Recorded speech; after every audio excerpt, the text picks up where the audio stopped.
कबूतर बचाव धर्मसभेमध्ये जैन मुनी आणि महाराजांनी चिथावणीखोर वक्तव्य केलेली आहेत। फडणवीस आमच्यामुळेच मुख्यमंत्री झालेत असा दावा कबूतर बचाव धर्मसभेत करण्यात आलाय। आपल्या नेत्यांना आवरा असा शिंदेंनाही इशारा देण्यात आलाय।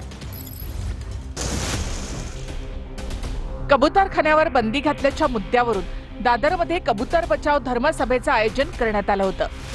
या सभेमध्ये जैन मुनी आणि महाराजांनी चिथावणीखोर वक्तव्य केली आणि सरकारला इशारे दिले। फडणवीस आमच्यामुळेच मुख्यमंत्री असल्याचा दावा या सभेमध्ये करण्यात आला। तसंच शिंदेंनाही त्यांच्या नेत्यांना आवरण्याचे इशारे देण्यात आले।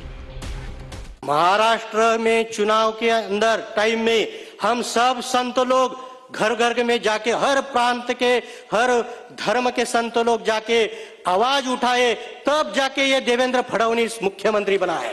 कोण हे ताई मी तिला काही ओळखत नाही। हम तो सिर्फ योगी मोदी देवेंद्र फडणवीस और गौ माता को राज्य माता घोषित करने वाले एकनाथ शिंदे ही कर सकते हैं। पण मी एकनाथ शिंदेला सांगतो साहेब, जे बिचारे पागल झालेले आहे त्याला तुम्ही आवरा। अपरिग्रह हा एक अत्यंत महत्त्वाचा जे मूल्य आहे ते शिकवण्याचं काम आमचे जैन मुनी करत असतात। त्यांच्याबद्दल नितांत आदर आम्हाला आहे आणि साधारणपणे जे जैन मुनी आहेत ते ज्या प्रकारे त्या ठिकाणी चांगला मार्ग सांगतात त्या मार्गावर चालण्याचा आम्ही प्रयत्न करतो।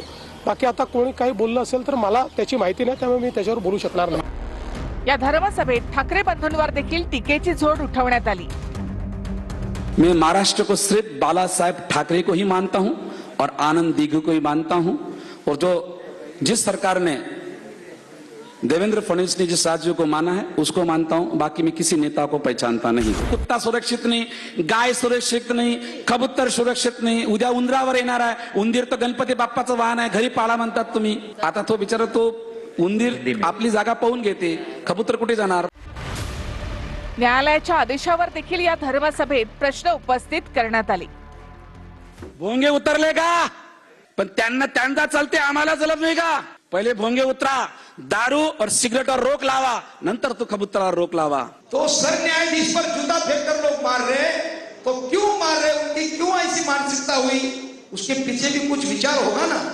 तो अगर ये सनातन संस्कृति और ऐसे हमारे साधु संत देश राष्ट्र के लिए धर्म के लिए बोल रहे, फिर भी कोर्ट में हमारे पक्ष में निर्णय नहीं लगते, तो जनता का विश्वास कैसे रहेगा? या धर्मसभेत कबूतरांच्या विष्ठेवरून अजबच दावे करण्यात आले। या धर्मसभेत एका नव्या शांतिदूत जनकल्याण पक्षाची स्थापना करण्याची घोषणा देखील करण्यात आली आहे। महापालिकेमध्ये उमेदवार उभे करणार असा दावा देखील यामध्ये करण्यात आलाय।